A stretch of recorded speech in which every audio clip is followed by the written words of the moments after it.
जुगाड़ू बहू का पेड़ की तनों पर घर और रसोई। घना जंगल जहां जमीन पर सूरज की रोशनी भी मुश्किल से पहुंचती है। इसी जंगल के हृदय में बसा है एक अनोखा गांव जो एक विशालकाय बरगद के पेड़ की शाखाओं पर टिका है। लकड़ी के डगमगाते पुल और रस्सियों के सहारे टंगे घरौंदे किसी अजूबे से कम नहीं लगते। आज इस गांव में उत्सव का माहौल है क्योंकि रोहन अपनी नई दुल्हन रिया को लेकर लौटा है। बस पहुंच गए रिया, आंखें खोलो। ये हमारा घर है, हम पेड़ पर रहेंगे। स्वागत है देवरानी, हम पंछी हैं, हमारा घर तो डाल पर ही होता है। डरो मत, ये पेड़ हमारा रक्षक है। आ गई शहर की गुड़िया, चलो बैठो इसमें। जमीन पर पैर रखने की आदत छोड़नी पड़ेगी अब। माँ, डराओ मत उसे। रिया, ये बस ऊपर जाने का रास्ता है, सुरक्षित है। घबराना मत रिया, पहली बार सबको डर लगता है। मैं लता, हम पड़ोसी हैं। नहीं चाची, क्या आपको बंदरों से डर लगता है? मेरे लड्डू तो रोज उठाकर ले जाते हैं। बेटी, इस पेड़ की जड़ों ने हमें तब संभाला जब जमीन ने हमारा साथ छोड़ दिया था। बाढ़ सब कुछ बहा ले गई, बस ये पेड़ और हमारा हौसला बचा था। तुम्हारा स्वागत है। उम्मीद है तुम इस पेड़ की तरह ही हमारे परिवार में अपनी जड़ें जमाओगी। रिया और रोहन एक बड़ी सी टोकरी, जिसे उड़न खटोला कहते हैं, में बैठते हैं।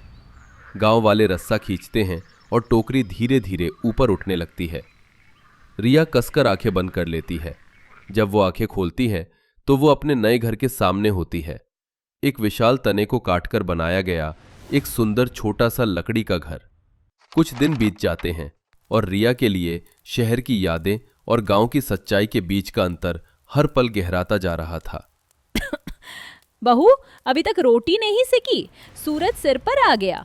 शहर में क्या बस बटन दबाकर खाना बना लेती थी? माँ जी, चूल्हे का सारा धुआं अंदर ही भर रहा है, कुछ दिखाई नहीं दे रहा। हमारे जमाने में तो अंधेरे में भी काम कर लेते थे। आजकल की लड़कियों की आंखें तो मोमबत्ती जैसी हैं, जरा से धुएं में बुझ जाती हैं। माँ, क्यों परेशान कर रही हो उसे? रिया, तुम बाहर बैठो, मैं बना देती हूँ। नहीं दीदी, मैं सीख लूंगी, लेकिन ये बहुत मुश्किल है। और पानी, मेरी पूरी मेहनत रस्सी हाथ से फिसल गई। सब बाहर भागते हैं। नीचे जमीन पर एक टूटा हुआ मिट्टी का घड़ा और फैला हुआ पानी दिखता है। लता रस्सी पकड़े रो रही थी। ध्यान कहाँ रहता है तेरा? एक काम ढंग से नहीं होता। जा, दोबारा भर के ला। माँ, माँ, बंदर मेरा पराठा ले गया। मैं आज स्कूल में क्या खाऊंगा? कोई बात नहीं बेटा, मैं तुझे दूसरी रोटी दे दूंगी। रिया, देखा तुमने, यहाँ जिंदगी ऐसी ही है, हर दिन एक नई चुनौती।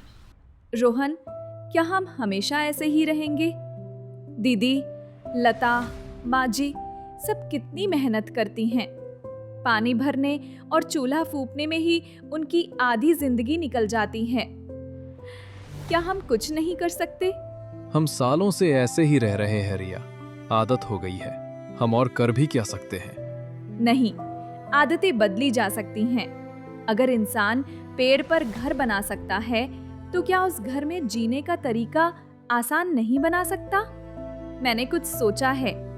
अगले दिन रिया अपनी योजना को लेकर पहले मीरा और लता से बात करती है, फिर सरपंच रघुबीर जी के पास जाती है। सरपंच जी, मैं अपनी रसोई को थोड़ा बदलना चाहती हूँ, जिससे हम सबकी जिंदगी थोड़ी आसान हो सके। मुझे बस आपकी इजाजत चाहिए। बेटी, हम प्रकृति के साथ छेड़छाड़ नहीं करते। इस पेड़ ने हमें जीवन दिया है, हम इसे कोई नुकसान नहीं पहुंचा सकते। मैं पेड़ को कोई नुकसान नहीं पहुंचाऊंगी सरपंच जी। मैं बस उसी चीज का इस्तेमाल करूंगी जो हमें इस जंगल ने दी है। मिट्टी, बांस, पत्थर, बस एक बार भरोसा करके देखिए। ठीक है, पर याद रखना, अगर पेड़ को जरा भी हानि हुई तो तुम्हें यह काम रोकना होगा। जैसे ही ये खबर गांव में फैलती है काका कुछ अन्य बुजुर्गों के साथ सरपंच के पास पहुंच जाते हैं। शांति देवी भी वहां मौजूद थीं। सरपंच जी, ये आप क्या अनर्थ होने दे रहे हैं? ये शहर की लड़की हमारे देव वृक्ष पर हथौड़े चलाएगी? इसने कभी मिट्टी को हाथ लगाया है जो रसोई बनाएगी? हाँ सरपंच, इसकी नई फैंगल्ड योजनाओं से पेड़ नाराज हो गया तो हम कहाँ जाएंगे? इस चिमनी का धुआं पत्तों को जहरीला कर देगा। सरपंच जी, मैं अपनी बहू को जानती हूँ। उसका इरादा नेक है, पर उसे यहाँ के तौर तरीकों का अंदाजा नहीं है। अगर कुछ ऊंच नीच हो गई तो। काका, माँ जी, मैं आप सबकी चिंता समझती हूँ, पर क्या हमारी औरतों का धुएं में घुट-घुट कर जीना सही है? क्या लता का हर दूसरे दिन पानी का घड़ा तोड़ना सही है? मैं कोई महल नहीं बना रही, बस जिंदगी थोड़ी आसान करने की कोशिश कर रही हूँ। काका, आपकी बात सही है, पर रिया बेटी की बात में भी सच्चाई है। बदलाव से डरना ठीक नहीं। फैसला हो चुका है, रिया को एक मौका मिलेगा। लेकिन रोहन, तुम और तुम्हारा परिवार किसी भी नुकसान के लिए जिम्मेदार होगे। ये एक बड़ी जिम्मेदारी थी, लेकिन रोहन ने रिया का हाथ थामकर हामी भर दी। अब रिया के सामने सिर्फ एक रसोई बनाने की नहीं, बल्कि पूरे गांव का भरोसा जीतने की चुनौती थी। उस रात रिया, मीरा और लता एक साथ बैठी थी। रिया, क्या हम ये कर पाएंगे? सब लोग हमें कैसी नजरों से देख रहे थे। मुझे तो डर लग रहा है, अगर कुछ गलत हो गया तो माँ जी हमें कभी माफ नहीं करेंगी। डर मत लता, जब मैं ब्याह कर आई थी तो मुझे इन लकड़ी के पुलों पर चलने से डर लगता था। कई बार गिरी भी, पर फिर मैंने सीखा कि डरकर नहीं, संभल कर चलना पड़ता है। रिया हमें एक नया रास्ता दिखा रही है, हमें उसका साथ देना होगा। दीदी ठीक कह रही हैं। हम एक दूसरे का सहारा बनेंगे तो कोई मुश्किल बड़ी नहीं लगेगी। हमने मिलकर सपना देखा है तो मिलकर ही पूरा करेंगे। इजाजत मिलते ही अगले दिन से काम शुरू हो गया। सबसे पहले उन्होंने लकड़ी की एक चरखी बनाकर एक मोटी डाल पर लगाई। अरे वाह, ये तो सच में काम कर रहा है। दीदी देखो, पानी आ गया। अब चिमनी की बारी। रिया, मिट्टी तैयार है। चलो जल्दी करते हैं, इससे पहले कि माँ जी का मन बदल जाए। हाँ, बस अब इसे सही आकार देना है। वे सब मिलकर नदी किनारे से लाई चिकनी मिट्टी से एक सुंदर चिमनी वाला चूल्हा गढ़ रहे थे। आधा चूल्हा बन चुका था और वे उसे चिकना कर रहे थे कि अचानक आसमान में काले बादल घिर आए। अरे नहीं, बारिश आने वाली है। जल्दी करो, अगर पानी पड़ गया तो सारी मेहनत बर्बाद हो जाएगी, गीली मिट्टी बह जाएगी। मैंने कहा था, प्रकृति नाराज हो गई है, अब भुगतो। बड़ी बड़ी बूंदें गिरने लगी। सब घबरा गए। दीदी, लता, जल्दी से केले के बड़े बड़े पत्ते तोड़कर लाओ। रोहन, तुम बांस का एक ढांचा बनाओ, जल्दी। सब रिया के आदेश पर तेजी से काम करने लगे। रोहन ने बांस का एक अस्थायी छप्पर बनाया और मीरा लता ने दौड़कर पत्तों से उसे ढक दिया। ठीक उस पल जब मूसलाधार बारिश शुरू हुई, वे सब उस छोटी सी छतरी के नीचे खड़े अपनी आधी अधूरी रचना को भीगने से बचा रहे थे। बारिश में खुद भीगते हुए वे एक दूसरे को देखकर मुस्कुराए। उन्होंने अपनी पहली चुनौती एक साथ मिलकर जीत ली थी। चाची, मेरा खाना बचाने के लिए भी कुछ बनाओ ना। हाँ मेरे राजा बेटा, अब तुम्हारे लड्डू कोई नहीं चुराएगा। अगले कुछ दिनों में रसोई का बाकी काम पूरा हो गया। रिया ने बांस की पतली पतली खपच्चियों से जालीदार दरवाजे बनाकर रसोई के सामान रखने की जगह पर लगा दिए। कुछ ही हफ्तों में रिया की रसोई का कायाकल्प हो चुका था। वो अब एक अंधेरा धुआंधार कोना नहीं, बल्कि एक साफ सुथरी, हवादार और सुविधाजनक जगह थी।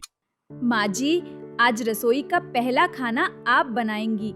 आप इस चूल्हे को जलाकर इसकी शुरुआत कीजिए। भगवान तुझे सुखी रखे बेटी।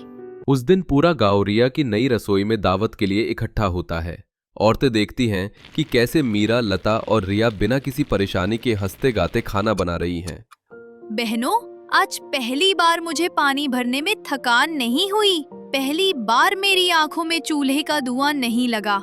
ये सब रिया की वजह से हुआ है। इसने सिर्फ रसोई नहीं बनाई, हम सबकी जिंदगी आसान कर दी है। हाँ लता, तुम सही कह रही हो। इस चरखी की वजह से मेरे कमर का दर्द भी कम हो गया है। बहू, तुम्हारा बहुत बहुत धन्यवाद। और देखो, मेरा लड्डू अब बंदर नहीं ले जा सकता। मैं तो सोचता था कि नई चीजें हमेशा बर्बादी लाती हैं, पर इस छोरी ने तो कमाल कर दिया। इसने अपनी अक्ल से हमारी बरसों की मुश्किल को मिटा दिया। मैं गलत था बेटी, मुझे माफ कर देना। काका, माफी की कोई बात नहीं। आज हम सब एक बहुत जरूरी बात सीखे हैं। परंपरा वो नहीं जो हमें मुश्किलों में जकड़े रखे। परंपरा वो है जो समय के साथ बेहतर हो। रिया बेटी शहर से आई, लेकिन उसने हमारे जंगल और हमारी जरूरतों को हमसे बेहतर समझा। आज से सारा गांव तुम्हें जुगाड़ू बहू के नाम से जानेगा। मैं ऐलान करता हूं कि इस रसोई की बनावट को रिया रसोई कहा जाएगा और पंचायत हर घर में ऐसी रसोई बनाने में मदद करेगी। मैंने सोचा था शहर की लड़की घर तोड़ती है, पर तूने तो हमारा पूरा दांव जोड़ दिया बेटी। आज से ये रसोई ही नहीं, ये पूरा घर तेरा है। मुझे तुम पर गर्व है रिया। तुमने इस पेड़ वाले घर को सच में स्वर्ग बना दिया। ये घर तो पहले से ही स्वर्ग था रोहन। मैंने तो बस उस स्वर्ग में सांस लेना थोड़ा आसान बना दिया है। उस दिन के बाद उस पेड़ पर बसे गांव की कहानी बदल गई। वहां हर घर में एक जुगाड़ू रसोई थी। हर औरत के चेहरे पर मुस्कान थी और हर बच्चे का खाना बंदरों से सुरक्षित था। एक शहर की लड़की ने अपनी समझदारी और हिम्मत से न सिर्फ एक घर को बल्कि एक पूरे समाज को जीने का एक नया बेहतर तरीका सिखा दिया था। दुनिया की नजरों से छिपा पहाड़ों पर लटकता हुआ एक अनोखा गांव था, जूलवान गांव। पानी का बहाव हर दिन तेज होता जा रहा है। इस बार प्रकृति कोई चेतावनी दे रही है। सुप्रभात देवराज बाबा, आज भी आप इतनी सुबह उठ गए? किसे चेतावनी दे रही है प्रकृति? सुप्रभात बेटी। प्रकृति जब भी कुछ कहती है तो हम सबके लिए कहती है। देखो, नदी अशांत है, हमारे खेतों की उपज भी कम हो गई है। ये स्थिरता एक भ्रम है अद्विका। आप सही कह रहे हैं, मैंने भी महसूस किया है। लेकिन इस सुंदर गांव में भला क्या चुनौती हो सकती है? यही तो चुनौती है बेटी। सुंदरता हमें लापरवाह बना देती है। हमें जागना होगा इससे पहले कि बहुत देर हो जाए। देवराज बाबा, अद्विका, क्या बात चल रही है? हाँ बाबा, बताइए, क्या कोई नया काम है? मैं और कबीर भैया सब कर लेंगे। रोहन, शांत रहो, बड़ों को बात करने दो।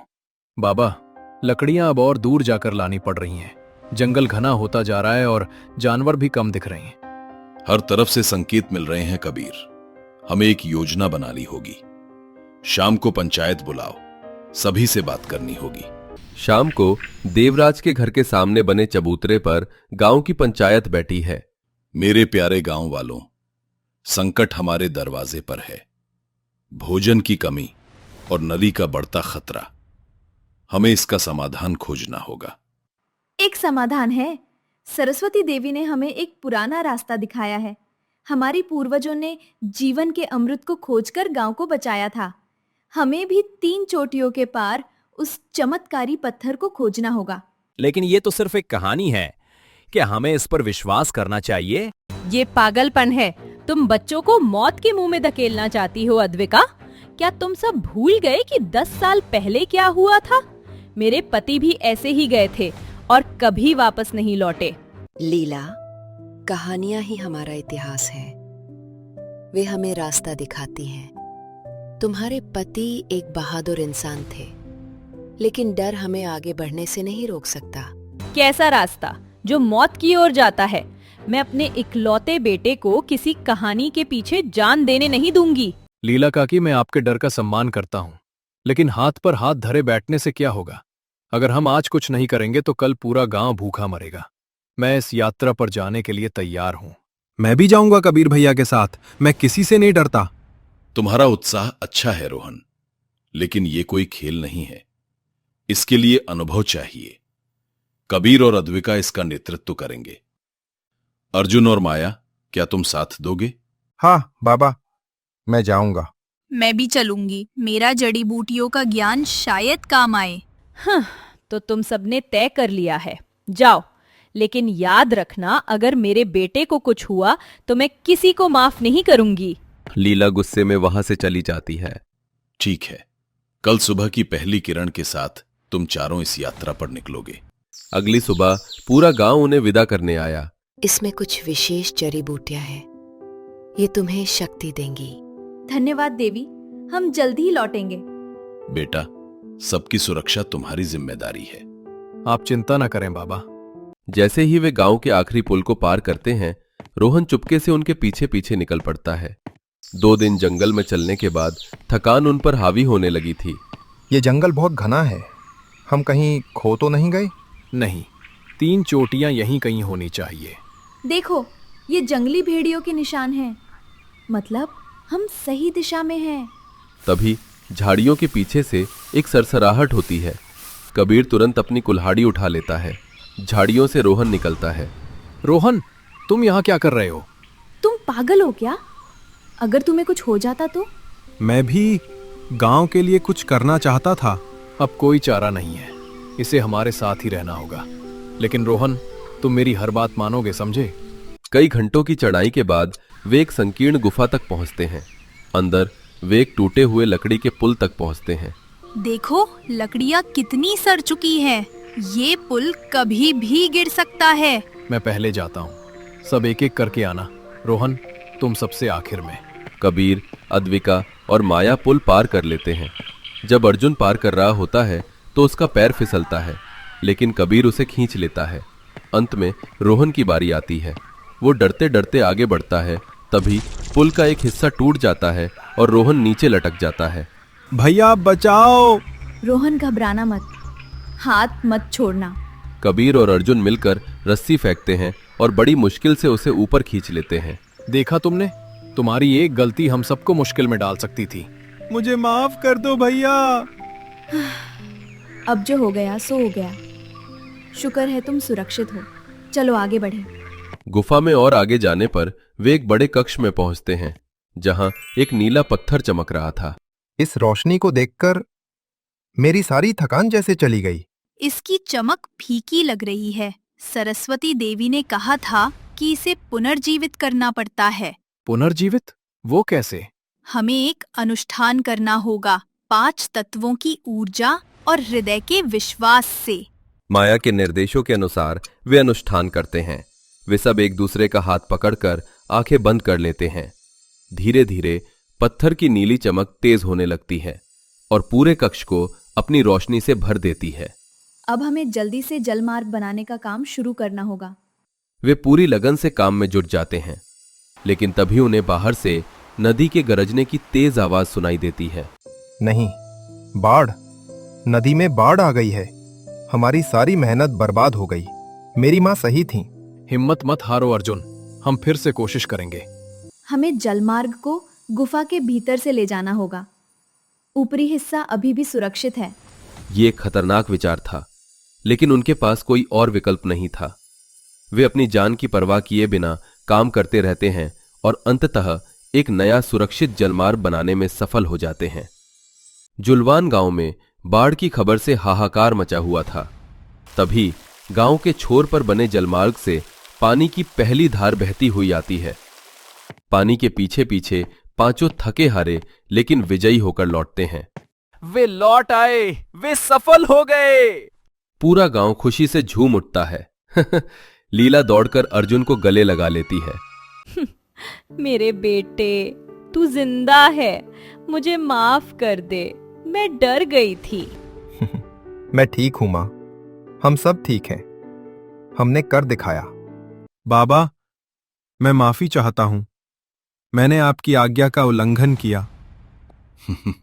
तुमने गलती की, लेकिन तुमने उससे सीखा भी। तुमने साहस दिखाया, लेकिन अब तुम धैर्य का मतलब भी समझ गए हो। तुम सबने हमारे पूर्वजों की विरासत को जिंदा रखा है। गांव वालों से ये पानी केवल हमारी प्यास नहीं बुझाएगा, ये हमारे गांव की एकता का प्रतीक है। जब तक हम एक साथ हैं, हम किसी भी चुनौती का सामना कर सकते हैं।